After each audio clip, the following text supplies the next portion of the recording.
అవుతుంది.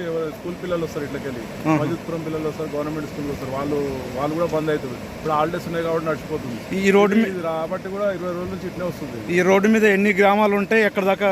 ఇక్కడికెళ్ళి ఇబ్రాహీంపట్నం, మన మైలారం, మంచాల, మజిద్పురం, ఆ రూట్లో ఇట్లా అన్నీ ఇదే రూట్లో పోతారు అంతా.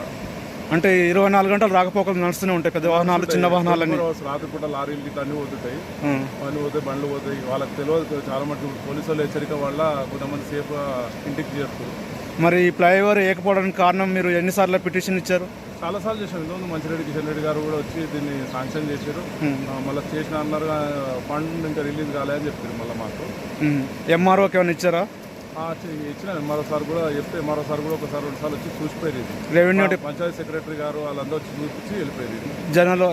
జలవనరుల శాఖ వాళ్ళు ఇరిగేషన్ డిపార్ట్మెంట్ వాళ్ళు కూడా చెప్పారు. ఏమైనా హెచ్చరిక బోర్డులు పెట్టారు ఇక్కడ? వాళ్ళు ఇంతవరకు ఏం పెట్టలేదు సార్. కాకపోతే పోలీస్ వాళ్ళకు వాళ్ళు ఇన్ఫర్మేషన్ ఇచ్చినట్టు వాళ్ళే వస్తారు. గ్రామ పంచాయతీ అధికారులు ఏమైనా పాల్గొన్నారా? ఇక్కడ అవతల గీతలు పోవద్దని చెప్పేసి అధికారులు పెట్టారు. ఇక్కడ గ్రామ పంచాయతీ సిబ్బంది కూడా వచ్చి ఒకసారి చెప్పుకుంటారు. ఆ బ్యారికేట్లు వాళ్ళకి ఒకసారి వేస్తారు, పోలీసు వాళ్ళు రాకుంటారు. ఎందుకంటే ఎప్పుడు 24 గంటలు ఎట్లా పోతుందని తెలియదు కదా. ఒకసారి చిన్నగా అయితే ఒకసారి స్పీడ్ అయిపోతుంది వాటర్. చాలా స్పీడ్ అయిపోయింది. కరోనా టైంలో వచ్చినట్టు వస్తుంది ఇప్పుడు మళ్ళీ. ఇంతకుముందుకే 3 కొట్టుకొని చనిపోయారు కదా ఇక్కడ లష్కర్ దగ్గర. అదే కారుతుంది సార్. ఇంత డేంజర్గా ఉన్నా కూడా పబ్లిక్ వచ్చి లోపల వాటర్లో దిగిపోతున్నారు. దానికి హెచ్చరికలు లాంటి బోర్డులు లేవని చెప్పేసి వాళ్ళకి తెలియదా సార్? నైట్ పూట అయితే ఇబ్బంది అయితే, ఒక లైట్ కట్టాలి, ఇవన్నీ ఉండాలి. నైట్ చాలా మంది ఇచ్చినా వెళ్ళిపోతారు, కార్లు వస్తూనే ఉంటాయి. నీలకంఠ విద్యాపీఠ స్కూల్ ఉంది ఇక్కడ. ఆ స్కూల్ వాళ్ళు కూడా వాళ్ళ తల్లిదండ్రులు అక్కడ దూరం ఉంటారు. వాళ్ళు ఇప్పుడు వాళ్ళ పిల్లల్ని ఎక్కించుకోవడానికి వస్తారు కదా. ఇప్పుడు ఆ కార్లు కూడా చాలా మటుకు అక్కడ జరుగుతున్నాయి, తొక్కుపోతున్నాయి. స్పీడ్ ఎక్కువ అయిపోయింది. ఇప్పుడు ఈ రెండో మార్గం లేదా ఈ పోవడానికి? లేదు సార్. ఇంకోటి మెట్టు దగ్గరికి వెళ్ళి ఉంది, కానీ అది మెట్టు కూడా స్పీడ్ వస్తుందట. అది లాంగ్ అయిపోతుంది. అది లాంగ్ అయిపోతుంది. హైవే రోడ్కి అయితే ఇక్కడ నుంచి దగ్గర కదా. అవును. వాడన్ సార్ కూడా ఈ వాటర్ ప్రవాహానికి కొట్టుకొని పోయిన బైక్ కొట్టుకొని పోయి ఆయన కూడా కొట్టుకోతే మేము కాపాడినాం, తీసుకొచ్చినాం. ఇది ఇట్నే ఉంటే మేము నెక్స్ట్ టైం దీన్ని ధర్నా చేయవలసి వస్తుంది.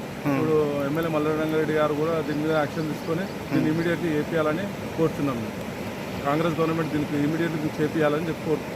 అంటే ఎన్ని ఊర్ల వాళ్ళు ధర్నా వల్ల పాల్గొన్నారని చెప్పేసి మీరు? మజిద్పురం, బాడసింగాన వాళ్ళు 100% పాల్గొంటారు సార్. ఇట్నే దీంతో చాలా ఇబ్బంది అయిపోతుంది. అది రాకపోకలు మొత్తం బంద్ అయిపోతాయి వాళ్ళకి మాత్రం. మరి నిన్న మన కొట్టుకుపోయిన పరిస్థితి ఎలా ఉంది?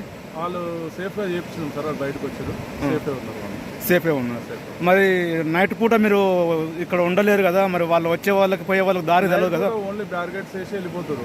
నైట్ పూట ఎవరు కావాలండి. ఇంత ముందు కంపేసేది, ఇప్పుడు కంప కూడా ఈ రోజు వేయాలని చెప్పి పోలీసు వాళ్ళకి కూడా చెప్పినాం మేము. అది చేస్తాను సార్. ఇది అబ్దుల్లాపూర్ మెట్ చేస్తారు. అబ్దుల్లాపూర్ మెట్ చేస్తారు.